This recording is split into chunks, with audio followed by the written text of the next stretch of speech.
En un mundo de misterios, la naturaleza crece silenciosamente.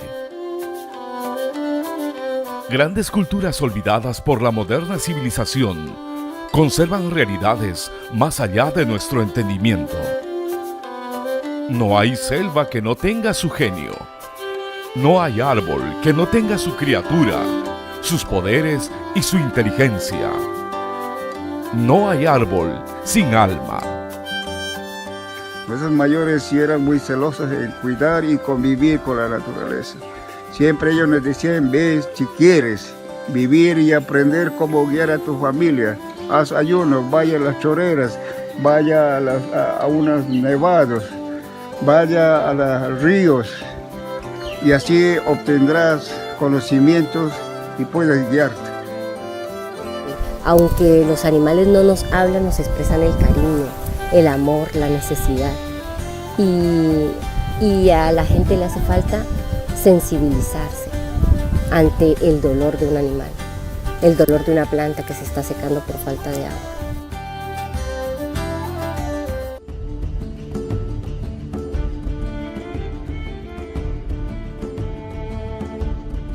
Y la posibilidad de que exista la magia o los fenómenos más allá de lo físico despiertan en el ser humano la inquietante manera de descubrir y experimentar. Aunque en la Edad Negra de la Inquisición se perseguían personas que buscasen estos misterios o hablaran algo distinto a sus dogmas, los místicos, médicos, sabios y curanderos siempre existieron. Exiliados, torturados y llevados a confesar sus herejías, fueron cientos de miles de personas. Aquellos que no cooperaban o que atentaban con las creencias impuestas del clero, fueron condenados a la hoguera por los señores inquisidores. ¿Y si tuvieran razón los místicos? ¿Y si la magia fuera algo más sencillo y digno de conocer? La primera magia que nosotros conocemos es la magia del amor. Y a partir de la magia del amor ya podemos nosotros desarrollar una capacidad que se puede decir magia amorosa.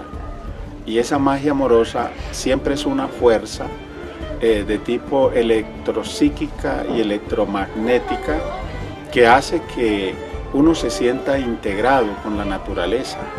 En primer lugar, con las fuerzas de la madre naturaleza, en donde uno tiene la oportunidad de integrarse con el aire, se integra uno con el fuego, se integra uno con la tierra, se integra uno con los elementos de la naturaleza. Por ahí debe empezar la magia. Cuando una persona acepta que tiene defectos, empieza el camino de la magia. Cuando una persona empieza a integrarse consigo mismo, obviamente empieza a conocer la magia. Una persona que empieza a buscar la forma de hacer un cambio en su vida, ya empieza el camino de la magia, el camino del conocimiento de sí mismo, el camino del ser. Los invitamos para que lo hagan, pero hay que tener mucha voluntad. Hay que tener voluntad, tener mucha comprensión y mucha integración con lo que está a tu alrededor, con el aire, con el fuego, con el agua, con la tierra, específicamente con esos amaneceres, con ese sol que brilla. Empieza a integrarte con las montañas, empieza a integrarte con las rosas, con las plantas, con el mar, con los océanos, con los ríos, con las fuentes, con los arroyos. Y así vas sintiendo esa fuerza y te vas integrando por el camino del ser.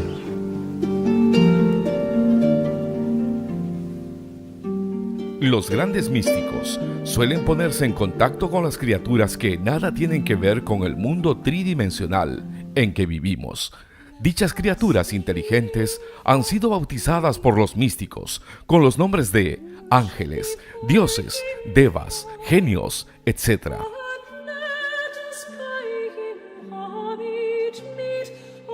El desarrollo del sentido espacial a todos nos permite relacionarnos con esas formas más sutiles de la vida. Se cuenta, dentro de las historias de la conquista española, que algunos sacerdotes, queriendo enseñar a los mayas la existencia de los ángeles y querubines cristianos, fueron interrumpidos por uno de estos indígenas, que exclamando en su idioma decía: «Oh, sí, nosotros les conocemos». Tal afirmación le costaría la vida. Tú sabes que las culturas serpentinas siempre han respetado la vida, porque los chamanes tienen una disciplina extraordinaria, una voluntad que se ha ganado mediante sacrificios, mediante disciplinas rigurosas, y ellos han logrado ver los misterios de la naturaleza, estos genios de los que nosotros estamos hablando en este momento. Entonces, eso no se ha perdido. Bueno, puede ser que algún chamán invente cosas en esta época, hay de todo, pero los chamanes originales, natos, podemos hablar de la Sierra Nevada de Santa Marta, podemos hablar de pronto chamanes mexicanos, peruanos, ecuatorianos, que en realidad ahora no recuerdo las tribus, pero que los hay, porque son grandes videntes, clarividentes, y que ellos saben que existe la magia de la naturaleza, que existen los genios de la naturaleza.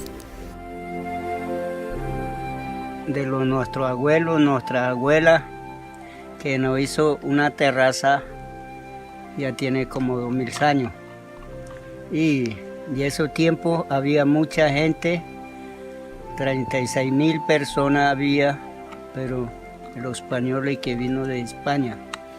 Lo terminaron los indígenas y los demás subieron para la Sierra Nevada, que se llama Macutama. Lo que yo luché mucho, espiritualmente, hacer pagamento de pueblitos, sobre de las tumbas, sobre de las piedras, sobre de las aves, de todo es lo que haya en la selva. Hay que cuidarse mucho porque nosotros hacemos el ritual tradicional del agua, de las nubes, de lluvia, de verano, y tuvimos 300 personas haciendo trabajo del agua, de huracán, de la brisa. Hicimos buen trabajo allá en la Sierra Nevada, que se llama Suribaca. Eso es que se llama alimentar de la naturaleza, con un grupo indígena de la Sierra Nevada que se llama Cancuamo, Wiwa, Arhuaco, Los Cogue, los 4 etnias, y somos trabajando igualmente. Otros países están matando mucha de la brisa, pero estamos haciendo trabajo. Muchos de los mamos de la Sierra Nevada, o sea, cada región que fuimos allá, estamos acordados muy bien. Visité culturas que son descendientes, ¿no?, de los mayas, de los chibchas. Estuve, por ejemplo, con los cofanes en el Putumayo, y allá conocí que ellos manejaban diferentes plantas, animales, y allá tienen incluso hospitales de botánica, de fitoterapia, y allá ellos curan con las plantas, con la teurgia. Y tuve la experiencia de ver incluso cómo los taitas, como se les dice allá a los sabedores, a los médicos, ellos se transformaban. Y es algo que después lo vine a leer en los libros del maestro Samael, en el libro, por ejemplo, La Doctrina Secreta de Nahuac, donde sale un tigre. Los devotos aztecas de la Orden Sagrada de los Tigres se identificaban con el tigre. Se adormecían y luego, conservando el sueño como oro puro, se levantaban de su lecho andando en 4 patas como el tigre. Entonces decían llenos de fe: nosotros nos pertenecemos. Si el hombre quiere conocer las plantas, necesita indispensablemente estudiar la elementoterapia. Quien no sepa la magia elemental no puede jamás conocer el poder de las plantas. Nos dice el maestro Samael, ha escrito un libro precioso que yo se lo recomiendo a todos, a toda persona que tenga interés en conocer cosas de magia, de conocimientos superiores. El libro se llama Medicina Oculta y Magia Práctica. Allí está toda la explicación que el maestro da para uno manejar las plantas. Por ejemplo, plantas solares, plantas lunares. Cada una de esas plantas tiene una especialidad, pero en sí es el elemental. Esto se llama elementoterapia. O sea, lo que vayamos a hacer con ellas es elementoterapia, que permite que el elemental le haga la curación a uno, que le haga una terapia. Esto es maravilloso, extraordinario, yo lo recomiendo. A mí me ha servido mucho y llevo un tiempo bastante largo en el uso y casi que abuso de eso, porque uno toma mucha tisana, toronjil, sidrón, mejorana, manzanilla, romero, ruda, y etcétera, etcétera. Todo eso es inmensamente interesante. En algunas culturas, para llegar a ser un místico, un mago o un curandero, tenía que pasar por varias pruebas, entre ellas, llegar a convertirse en humano. Humano no es aquel que atenta contra la vida de otro. Humano no es aquel que contamina, ni el que vive instintivamente como los animales.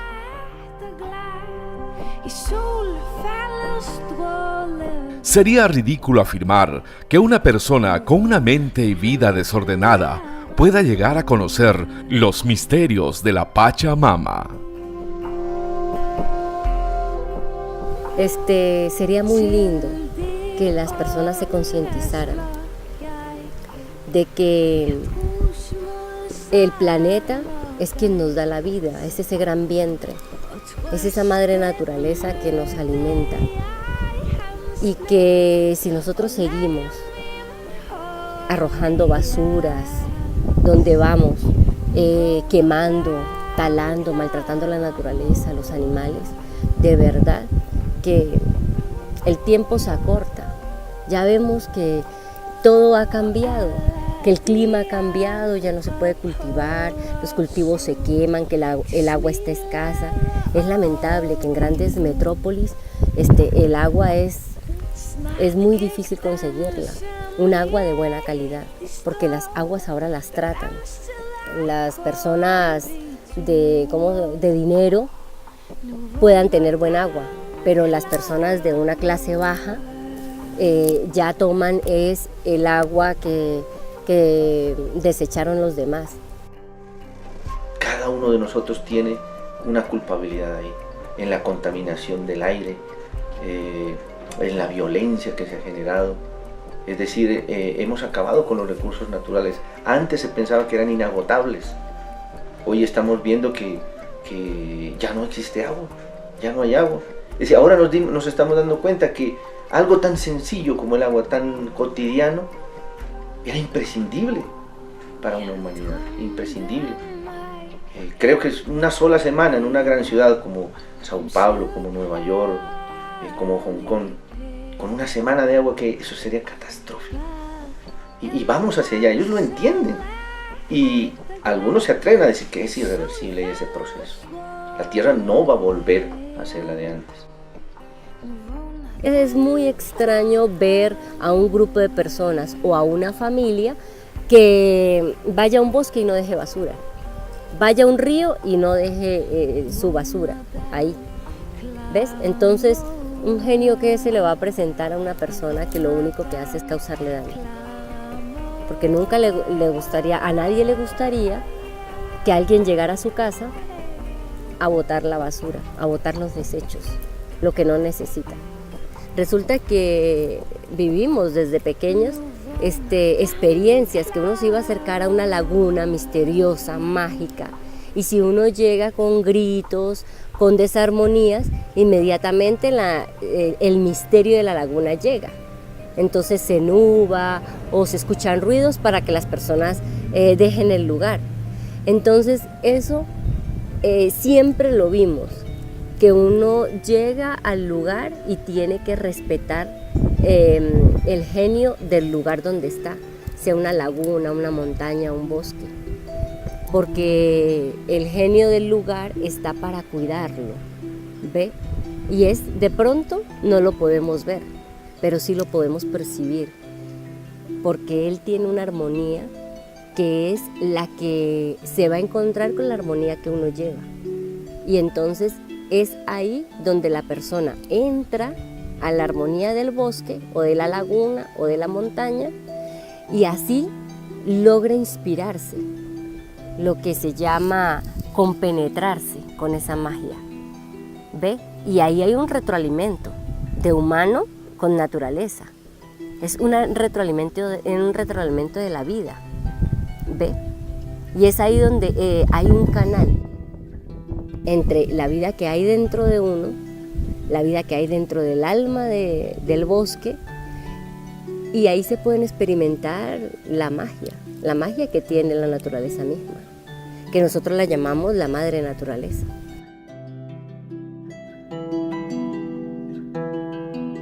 El libro Las Mil y Una Noches nos abren la imaginación. Para muchos, este libro es el origen de los cuentos de hadas e historias fantásticas. Pero Anáxoras, el filósofo griego del siglo V a.C., en su libro La Naturaleza, ya expresaba la existencia de seres inteligentes, similares a nosotros, moradores de mundos paralelos, donde existían también ríos, casas y verdaderas ciudades. En la Cábala se habla del geniecillo que vive bajo la tierra y ayuda al rey Salomón. En la mitología del Sudán, los Kurumba hablan del genio del agua y de la tierra. Los nativos de Guinea e Irlanda con sus duendes, y los nahuales americanos, por citar algunas otras fuentes de la existencia de estos fenómenos. Esto no es mentira, ni es una falsedad, ni es, ¿cómo llama eso? De fantasía, no, esto es un hecho, hay que comprobarlo. Cuando uno lo comprueba no puede decir que no es así porque ya lo comprobó. Y invitamos a las personas que quieran comprobar prácticamente lo que la ciencia enseña, pero pónganlo en práctica. Eso no es leyendo libros simplemente, es comprobando, experimentando a través de la práctica. Paracelso dice que necesitamos enganchar los elementales de la naturaleza al carro de la ciencia para volar por los aires. Desarrollar la ciencia significa ir al laboratorio donde se pueden verificar estos misterios. El instrumento vital es tu cuerpo y la base, la naturaleza.